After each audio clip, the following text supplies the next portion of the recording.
Vamos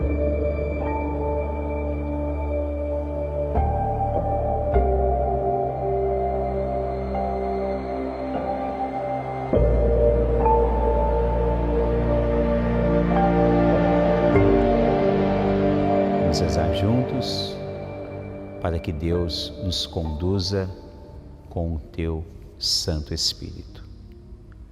Espírito Santo, amor do Pai e do Filho, inspirai-me sempre aquilo que devo pensar, aquilo que devo dizer, como devo dizê-lo, aquilo que devo calar, aquilo que devo escrever, como devo agir, aquilo que devo fazer, para procurar sempre a vossa glória, o bem das almas e a minha própria santificação. Amém. Nossa Senhora Aparecida, rogai por nós. São José, rogai por nós.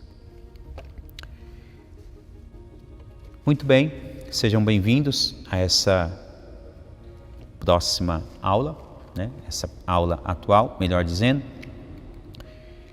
E na última aula nós falávamos acerca de algumas profecias messiânicas. Profecias, sobretudo aquelas ditas por Miqueias e Isaías, referente aos séculos 7º e 8º, antes do nascimento de Jesus Cristo. E explicávamos que, além das profecias, que elas se tornam uma grande força e um consolo de Deus a todo aquele povo, que esperava sim os cumprimentos, as promessas de Deus. Imagine, o povo desde Abraão, andando no deserto, tiveram que enfrentar várias guerras, vários momentos dificultosos, construção de santuário, tomada de terras nesta região, naquela. Então, você tem que enxergar também que chega num período que aquele povo, ele também se cansou,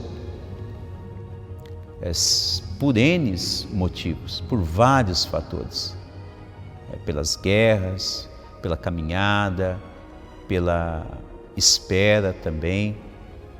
Então, o movimento profético, ele tinha muito essa característica peculiar.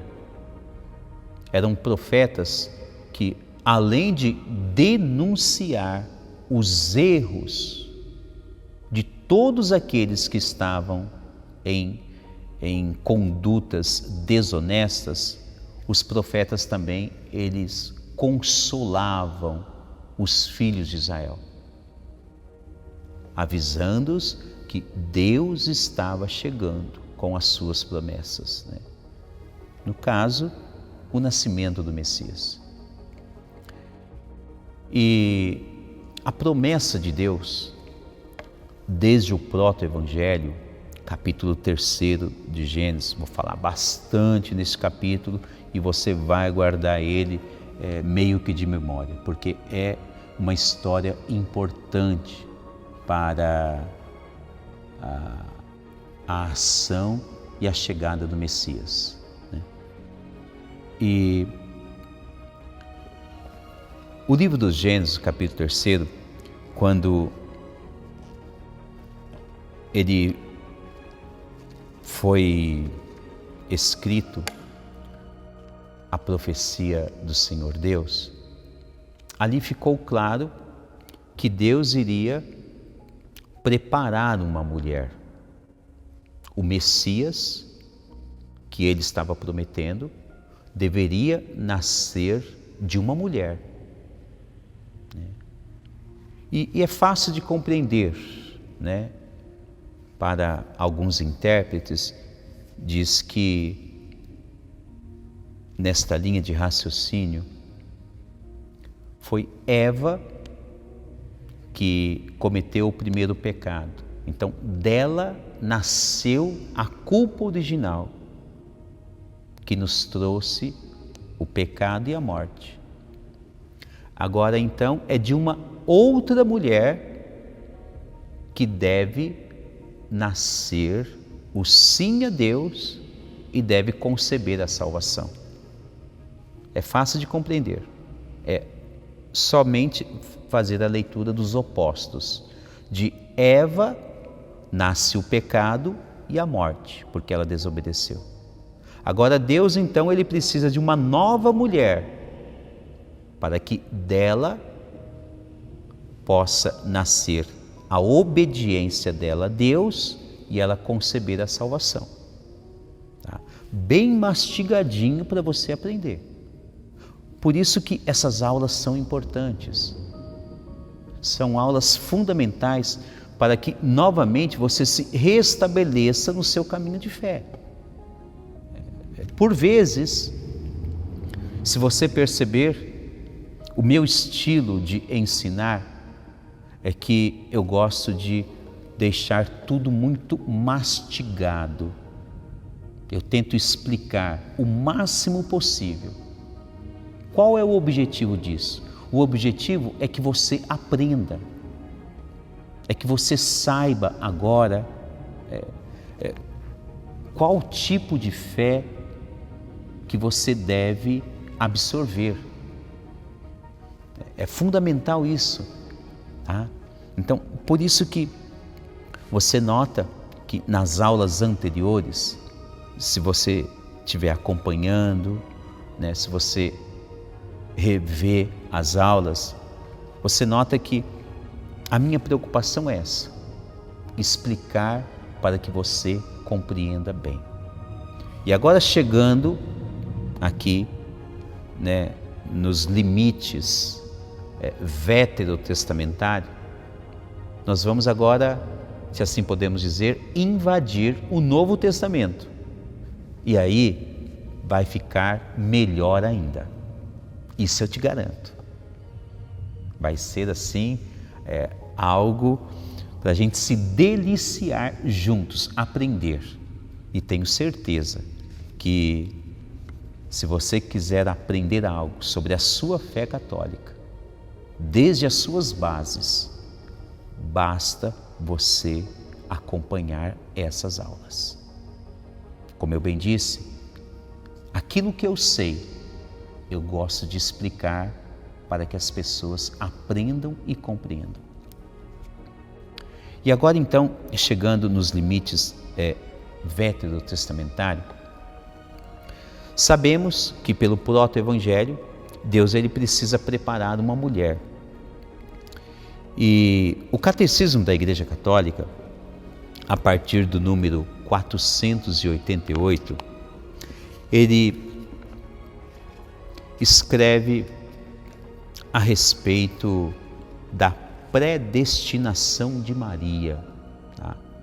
É aquela que vai ser a mãe do Salvador.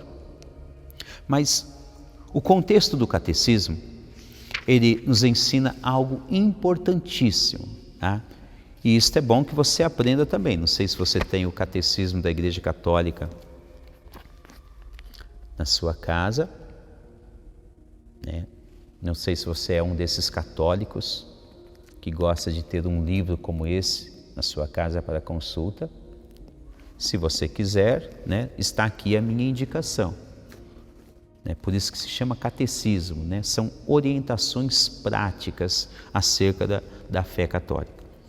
Número 488 do Catecismo da Igreja Católica diz assim: a predestinação de Maria. Deus enviou seu Filho, uma citação de Gálatas 4:4, mas para formar-lhe um corpo, quis a livre cooperação de uma criatura. Por isso, desde toda a eternidade, Deus escolheu para ser a mãe de seu Filho uma filha de Israel, uma jovem judia de Nazaré na Galiléia, uma virgem desposada com um varão chamado José, da casa de Davi, e o nome da virgem era Maria. A citação que o catecismo faz é São Lucas 1:26 a 27. O catecismo já está instruindo qual que é o plano de Deus, o plano que Deus elaborou Deus, ele anuncia que nascerá o Messias. Mas antes do Messias, ele também precisa preparar uma mulher para ser mãe do seu filho unigênito. Uma citação agora de um outro documento da Igreja, que está lá no compêndio do Vaticano II. O documento se chama Lumen Gentium. É um documento que se refere sobre a missão da Igreja. No número 56, ele diz assim: quis o Pai das Misericórdias que a encarnação fosse precedida pela aceitação daquela que era predestinada a ser mãe de seu filho, para que assim como uma mulher contribuiu para a morte, uma mulher também contribuísse para a vida. Fácil de entender, explicadinho, mastigadinho. Tá? Por que que Maria, ela se torna importantíssima para a fé católica? Maria, ela só não é mais importante do que Jesus. Nós vamos aprender isso nas aulas que tivemos juntos no Novo Testamento. Mas já de antemão, ela é importantíssima, Maria, não mais do que Jesus. Tá? No número 489 do Catecismo, ele diz assim: ao longo de toda a aliança, de toda a antiga aliança, a missão de Maria foi preparada pela missão de santas mulheres. Olha que coisa bacana de se aprender. Na história veterotestamentária, existiram várias mulheres. O catecismo está querendo dizer que essas mulheres foram prefiguração daquela mulher que Deus estava preparando para ser mãe do seu filho, que é a Virgem Maria. Tá? No princípio, diz o catecismo, está Eva, foi a primeira mulher, a primeira. A despeito de sua desobediência, ela recebe a promessa de uma descendência que será vitoriosa sobre o maligno e é de ser mãe de todos os viventes. Em virtude dessa promessa, olha só que interessante, agora o catecismo ele faz uma rápida passagem sobre algumas mulheres. A primeira mulher que recebeu o primeiro anúncio foi Eva, a primeira pecadora. Deus disse a ela: haverá uma nova mulher, uma nova mãe de todos os viventes, né? Então, a respeito dessa promessa que Deus fez, Sara, estudamos isso na história de Abraão. Sara é a esposa de Abraão. Tá? Sara está lá no capítulo 18 do livro do Gênesis. Capítulo 18, versos 10. Sara, então, concebe um filho, apesar de sua idade avançada. Vamos lembrar, Sara e Abraão eram estéreis e já eram de idade a não poder mais ter filhos. No entanto, Deus concedeu um milagre a Abraão e a Sara. Ela concebeu em idade avançada. Esta é uma das mulheres que já é prefiguração de Maria. Ela concebe pela ação de Deus. Tá? Existem outras, né? Contra toda expectativa humana, diz o catecismo, Deus escolheu o que era tido como impotente e fraco para mostrar a sua fidelidade à sua promessa.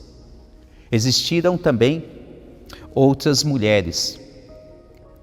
Existiram também Ana, mãe de Samuel, né? Ana, a mãe de Samuel. Mãe de Samuel, ela está situada em 1 Samuel capítulo 1 e ela é esposa de Eucana. Eucana tinha duas esposas, uma se chamava Fenena e a outra Ana. Fenena era fecunda, tinha filhos com Eucana, porém Ana era tida como estéril.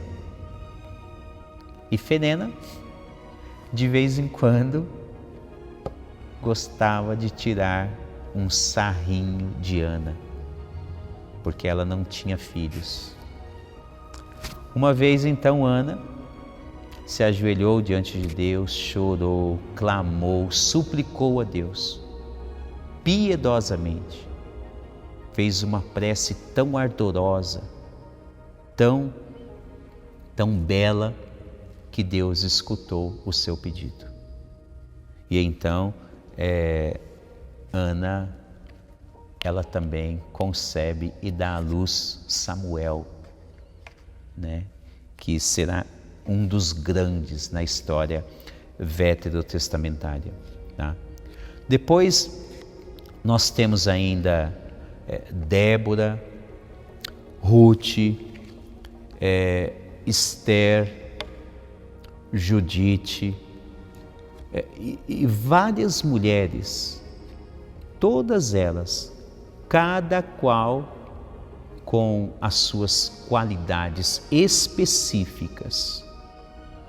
Porém, a tradição da igreja, sobretudo nessa citação do catecismo, diz claramente: todas essas mulheres eram a preparação de Deus para aquela mulher que Ele queria que fosse mãe do seu filho unigênito. Ou seja, essas mulheres se tornaram uma prefiguração de Maria, né? Débora, uma grande guerreira que auxilia Baraque em uma batalha. Você vê isso em Juízes, capítulo 4, principalmente. Você tem também Ruth, melhor dizendo, né? Ruth, a moabita, que se casa com Boaz, que terá ali a descendência também que passará pela casa de Davi. Depois nós temos a rainha Esther, aquele momento belíssimo, onde a rainha Esther intercede junto ao rei pelo povo dela, né?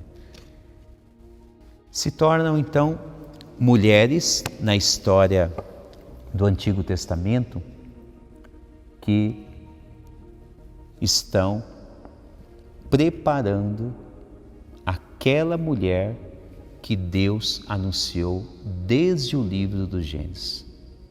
E esta mulher, hoje nós sabemos, né? Hoje nós já temos a história praticamente aí de 2000 anos, né? 2000 anos depois de Cristo, então nós já sabemos. Mas até então, né? Até a história veterotestamentária, eles não sabiam, né? Que foi a Virgem Maria, a mulher preparada por Deus.